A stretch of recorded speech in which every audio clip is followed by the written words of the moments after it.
A friend of mine was just in an accident wearing a seatbelt. The seatbelt broke her sternum. That bone just there.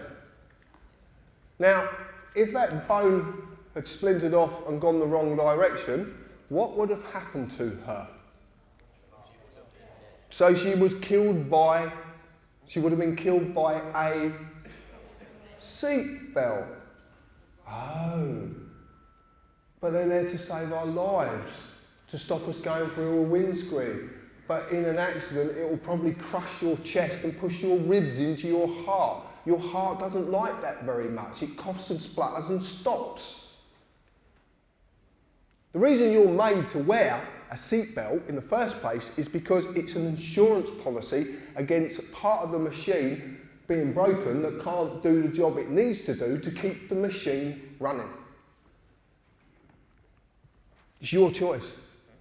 It is your choice. If my destiny, I believe in destiny. I don't actually believe in it. I know I have a destiny.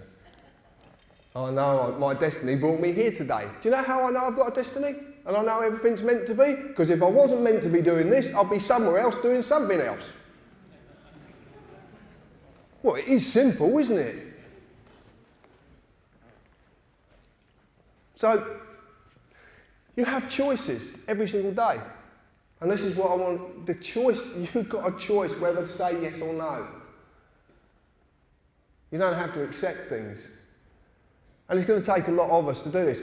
We've started something on TPUC, and I did it at 4 of my talks. We picked Tesco's. Tesco. We picked Tesco's, and we said, right, we're going to boycott Tesco's over fuel. We're not going to Tesco's anymore. We're going to boycott them. Absolutely.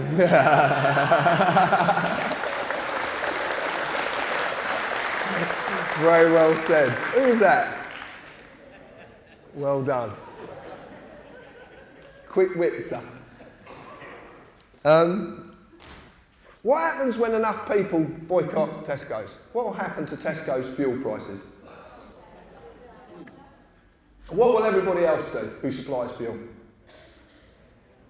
They'll bring their prices down, won't they? But you don't stop there. You then pick the highest again and do exactly the same. What are you going to end up with in the end? You're going to end up with fuel, not free, it was wishful thinking going on. What you're going to end up with is a situation where the fuel prices get to a reasonable level and will stay there because they know exactly what you'll do if they start to rise again. Who holds the power? You're getting it. See how simple it is?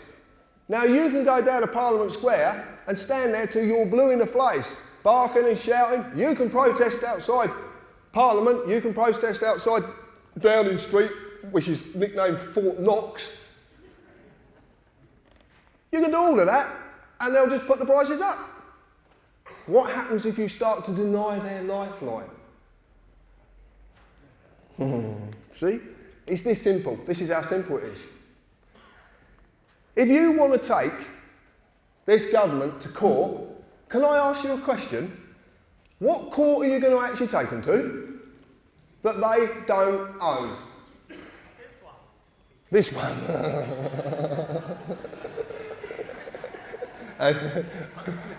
Yeah, okay. No. I'd feel sorry for them if they walked into here, believe me. There'd be nooses hanging from all over the place. Poor buggers. I can't protect them all. Yeah. Where? What court? Oh, well, to court. So you're courting us now. There isn't one that they don't own.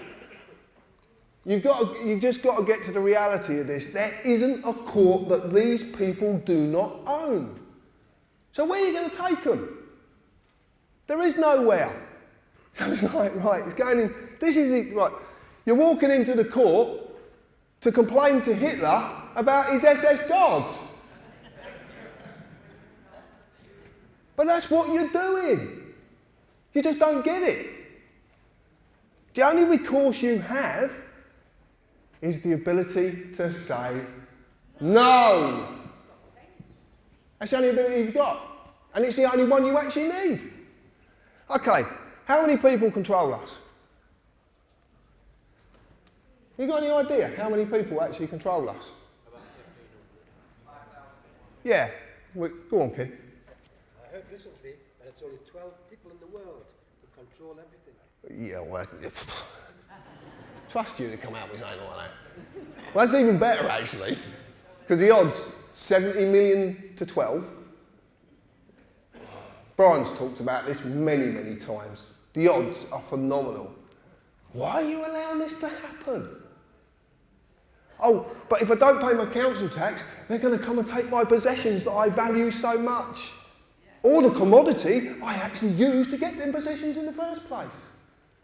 But what if all of you did it? Have they got enough bailiffs? They wouldn't know what. Where do we go next? Have they got enough police? No.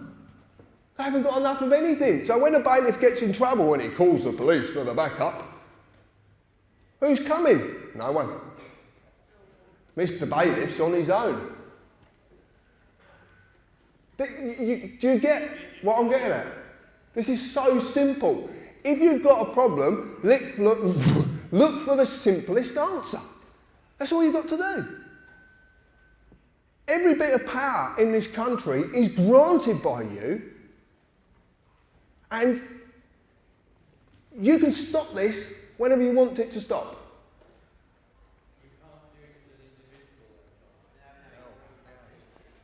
Yes, you can. I am proof of it. I am proof that it can be done.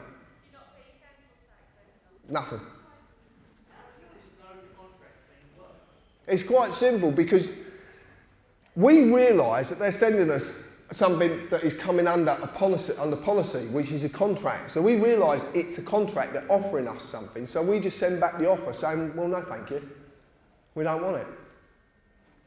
You've got to do a lot of research to come to the understanding of that, and you've got to really dig deep. But it's what you see, right, it works in stages. What happens is, when you suddenly realise there's something wrong with the world, it's like springing out of a box. And you go, ooh, it's a bit different out here.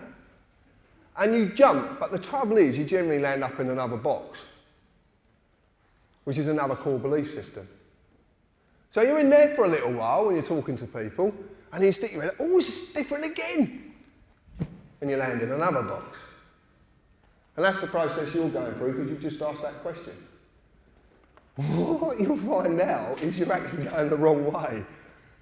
And if you go that way and go, oh, it's simple.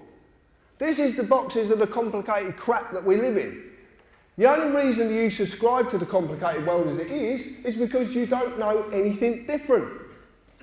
And the one thing we fear more than anything is the unknown. Because what happens when we're in the unknown?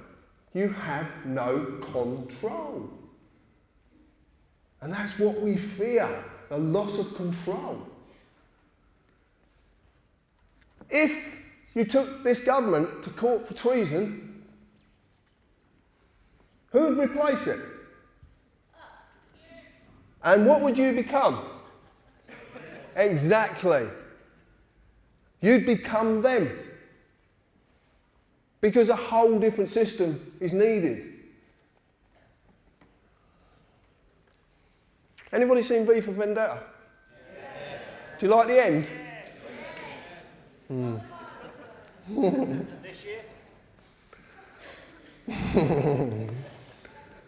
I don't know, I've got no contacts with Dynamite. Semtex? Ooh. No, we don't need to do anything like that. The concept, metaphorically, it's explaining something to you. We don't need that building. Not anymore. We've gone too far. None of that's needed, especially when they put through things like this. When you read this document for yourself, and I'm going to explain it to you now. I'm going to explain a little bit about it. I rang up Parliament the other day. I love having a chat with them. When I first used to ring up Parliament, I couldn't speak their language. You have to speak their language. You don't have to put on a voice. The women actually in the audience are better at this because you have a telephone voice.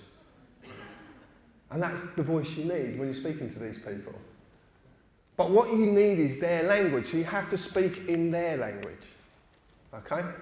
I can speak their language now, so I get a lot more answers. And I rang up Parliament the other day, and I happened to get hold of a very, very nice man, who I actually asked if I could meet him outside Parliament sometime to have a proper chat, which he declined.